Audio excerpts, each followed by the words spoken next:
તો ચાલો આજે આપણે જાણીએ જૂનાગઢના ભવનાથ મહાશિવરાત્રિ મેળા વિશેની કેટલીક ખાસ વાતો. જુઓ, આ છે ને એ ફક્ત એક મેળો નથી. આ તો ગિરનારની તળેટીમાં ભક્તિ, રહસ્ય અને હજારો વર્ષ જૂની પરંપરાઓનો એક જીવંત અનુભવ છે. એટલે જ તો એને મિની કુંભ પણ કહેવાય છે.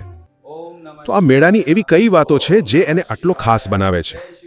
ચાલો 3 મુખ્ય બાબતો સમજીએ. પહેલું અને સૌથી મોટું આકર્ષણ એ છે નાગા સાધુઓ અને રહસ્યમય મૃગીકુંડ.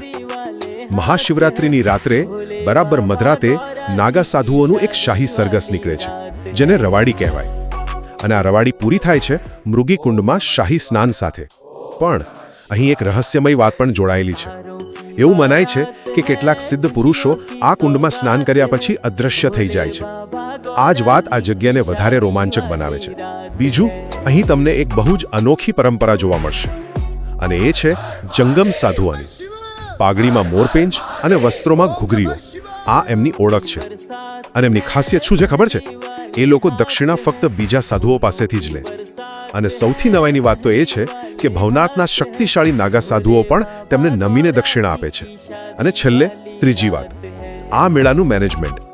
તમે વિચાર કરો, લાખો લોકો આવે છે, એમના માટે traffic, free parking, security, medical સુવિધાઓ બધું જ ગોઠવવામાં આવે છે. જમવા માટે તો સેંકડો અન્નક્ષેત્રો હોય છે.